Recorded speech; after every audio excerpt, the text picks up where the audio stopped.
this is really, I guess this is kind of our first official explanation of the total gut restoration. This is going to be our flagship system that we talk to everybody about. This whole system was born out of the idea that most practitioners, including doctors, and I said this at a talk that I did for Tracy Carmack last week to a group of well-established integrative medicine practitioners, and they all basically agreed. I saw all the head nodding in the audience. Is that even the people that are integrative functional medicine who focus on the gut, even they have a hard time figuring out exactly how to treat the gut, right? So the way they go about it is they have the patients try this probiotic, then that probiotic. They might throw in some glutamine, they might throw in some aloe. They'll say, okay, try this licorice root. Maybe we'll give colostrum a try, activated charcoal. They're just throwing stuff against the wall because they're not exactly sure what is wrong with the gut. And when you're not exactly sure what is wrong with the gut, then the only way to go about the therapy is just to throw a bunch of random stuff at it to figure out which is going to work. And that's really been the approach. Everybody that you talk to understands that the gut is a major source of chronic illness and is likely involved in virtually every condition that they're treating. But very, very few of them, if any, know exactly how to approach the gut in a sensical, systematic, scientific way. And that's where the total gut restoration comes from. We want to make it easy from a systems perspective for them to address the fundamental problems within the gut.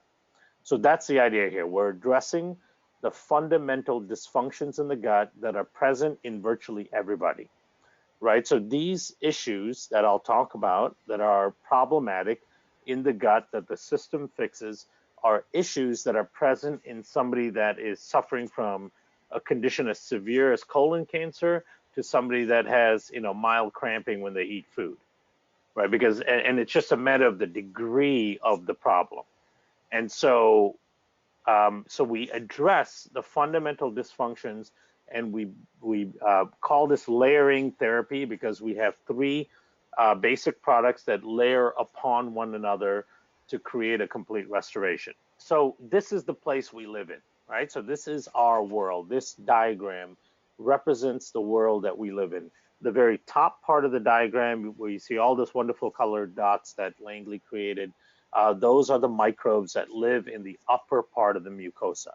So the mucosa layer, which is the mucousy, slimy layer that covers our intestinal lining and virtually every other tissue lining in our body, has different layers to them. The top layer is a watery, less viscous layer, which is kind of like a thick swimming pool, think of a swimming pool of syrup where most of the bacteria live.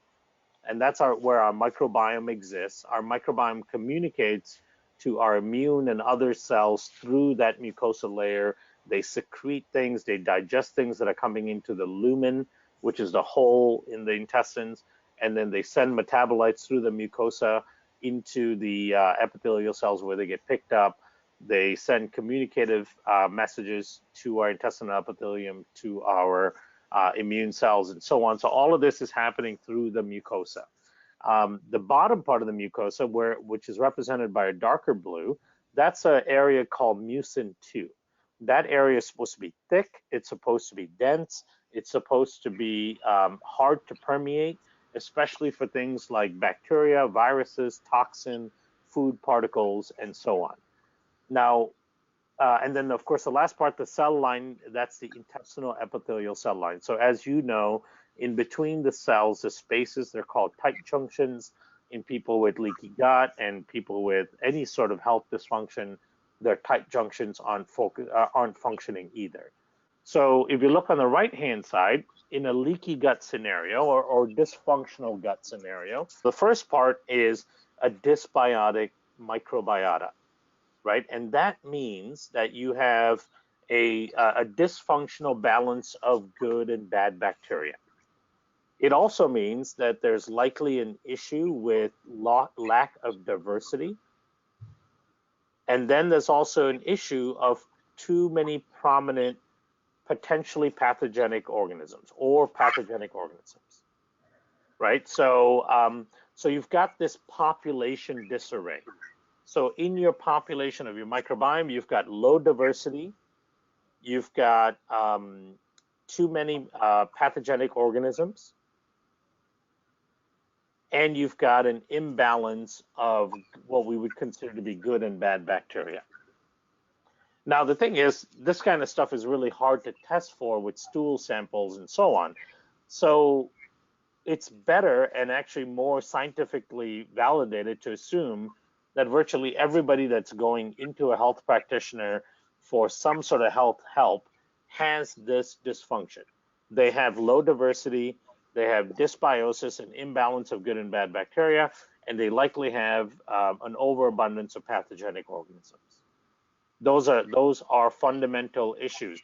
Now, why can we say with such great confidence that virtually everybody has this? Well, because the environment in which we live in causes those dysfunctions. So everybody in the US has been on an antibiotic at some point. So a single dose of antibiotics can perturb your gut in a real major way for over 2 years. All right, we've all consumed glyphosate. We know glyphosate has a significant impact in causing perturbations in the microbiota. We've all eaten foods with preservatives and antimicrobials in it. We've all been exposed to environmental toxins. We've all been exposed to mycotoxins. We've all had a Coca-Cola at some point. We've all had junk food. All of these things have a significant impact on the population of bacteria, and repeated exposure to these things can have a long-term, almost permanent effect on the microbiota. So that's the first part. Now, when your microbiota is dysfunctional, that means the products that they produce are also dysfunctional. The main ones to think about are short-chain fatty acids. That's acetate, propionate, and butyrate.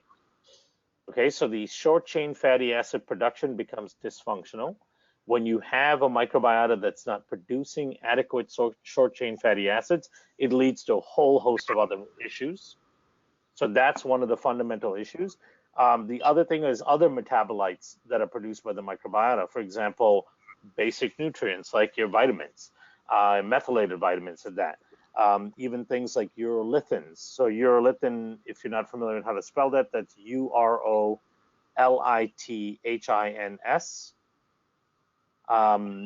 Things like lactate. Lactate is extremely important for the microbiota. So those are some basic metabolites that we look at. Secretory IgA, which is really an important protective immunoglobulin, but the vast majority of secretory IgA production is stimulated by the microbiota. Okay, so the first part, common, uniform, universal problem is in the population of bacteria itself, low diversity, dysbiotic imbalance of good and bad, and then and then the other one I forgot to mention is too few keystone strains, like Tom mentioned, Akkermansia, fecalum bacteria, bifidobacteria. So low levels of keystone strains and too many pathogenic bacteria. That's the microbiota population issue. When you have the population issue, then you end up with the subsequent metabolite issue, and that is low production of short-chain fatty acids, vitamins that are critical, lactate, urolithins, short-chain fatty acids. Short-chain fatty acids. Yes, I mentioned. So all of these metabolites, secretory IgA, also become dysfunctional. All right. So population issue, metabolite issue. The other issue is the degradation of the mucosa itself. So when you have a dysfunctional population, you end up with way too many bacteria that can break down the mucus layer and digest it essentially without enough bacteria that can rebuild it. So you get this dysfunctional over-digestion and breaking down of the mucus layer, and you get slow and low levels of rebuilding in the mucus layer. What that leads to is a breakdown of the mucus layer, especially the mucin 2, that very important barrier system, and then you get things leaking through all the time. You get toxins, bacterial products, viral products, food components, all of that stuff leaking through and getting closer and closer to that lining, that intestinal epithelial lining. Now, when this happens, not only do you, of course, have a dysfunctional mucosa, but then the immune system in the mucosa becomes dysfunctional as well. Because the immune system in the mucosa, their job is to sample things that are coming into the body as food and otherwise through drinks, through inadvertent swallowing of contaminants and so on, and sample those things and figure out what's bad, what's good, what we should build a tolerance towards, and so on. So that is actively going on in a healthy mucosa. When you start breaking down the mucosa and you get a flooding of the system with toxins and bacteria and viruses and all that, the immune system in the mucosa becomes dysfunctional as well. And what happens is it starts recruiting a lot of inflammatory cells, inflammatory innate cells like dendritic cells, macrophages, and the mucosal system is always under a system of inflammation.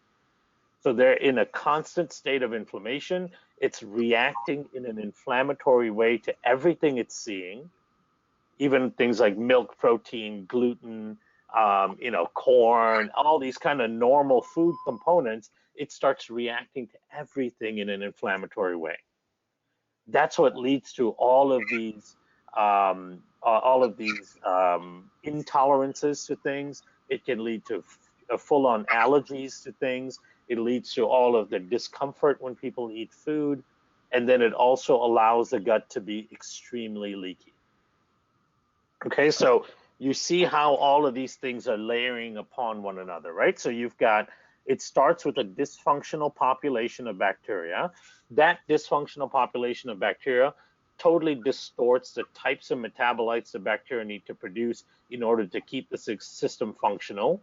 When the types of metabolites are not functional and are being distorted, then you start getting a breakdown in the actual structure of the gut, which is the lining part, which is a key.